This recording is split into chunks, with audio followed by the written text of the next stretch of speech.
Hello बच्चों, आइए प्रश्न को पढ़ते हैं और समझते हैं। क्या vector A cross vector B बराबर vector A dot vector B हो सकता है? यदि हाँ तो किन परिस्थितियों में? तो बच्चों, हमसे प्रश्न में पूछा गया है कि क्या दो वेक्टरों का सदिश गुणनफल उनके अदिश गुणनफल के बराबर हो सकता है, और यदि हो सकता है तो किन परिस्थितियों में हो सकता है। तो बच्चों, प्रश्न को हल करने से पहले हम प्रश्न की मुख्य अवधारणा के बारे में जान लेते हैं। इस प्रश्न के लिए बच्चों हमारी मुख्य अवधारणा होगी कि सबसे पहले हम देखेंगे सदिश गुणनफल, जिसे हम क्या कहते हैं बच्चों? उसे हम क्रॉस प्रोडक्ट भी कहते हैं। क्रॉस प्रोडक्ट भी कहते हैं। तो यह किस प्रकार आता है बच्चों? यह vector A cross vector B बराबर क्या हो जाएगा बच्चों? वेक्टर ए गुणा वेक्टर बी साइन थीटा, और यह क्या आ जाएगा बच्चों? N cap. तो यहाँ पर यह वेक्टर ए तथा यह वेक्टर बी है। इन दोनों का बीच का कोण यदि थीटा है, और यह क्या है बच्चों? यह एन कैप है, जो कि क्या है बच्चों?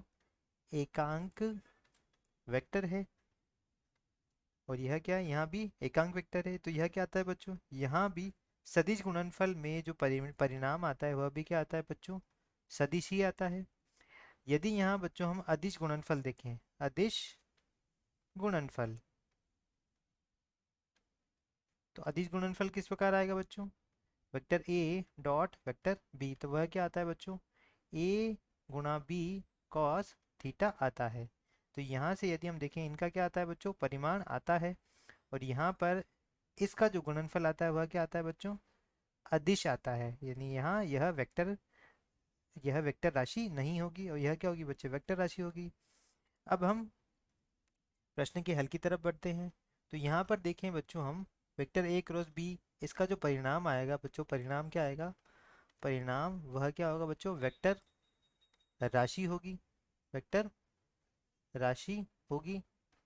और वेक्टर ए डॉट बी का जो परिणाम आएगा वह क्या आएगा बच्चों? वह सदिश राशि होगी, अदिश राशि होगी। वह क्या होगी बच्चों?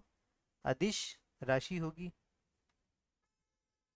तो यहाँ पर वैसे यह ए क्रॉस बी बराबर नहीं होता है ए डॉट बी के, परंतु परंतु यदि इसमें दोनों में से कोई भी एक वेक्टर शून्य हो जाए, दोनों, तो यहाँ पर यदि ए क्रॉस बी में कोई एक वेक्टर शून्य हो जाए, कोई एक वेक्टर शून्य हो, तो ए क्रॉस बी क्या आ जाएगा बच्चों? वह क्या आ जाएगा? शून्य आ जाएगा। और यदि vector A dot vector B में से कोई एक वेक्टर, कोई भी एक वेक्टर या दोनों वेक्टर क्या हो बच्चों? शून्य हो, तब क्या आ जाएगा बच्चों? Vector A dot vector B भी क्या आ जाएगा? शून्य आ जाएगा। तो इसी परिस्थिति में ये दोनों क्या हो सकते हैं बच्चों? बराबर हो सकते हैं। अन्यथा क्या हो गए? यह बराबर नहीं होंगे। तो इस परिस्थिति में क्या होगा बच्चों? यह बराबर होंगे। आशा करता हूँ आपको समझ आया होगा। धन्यवाद।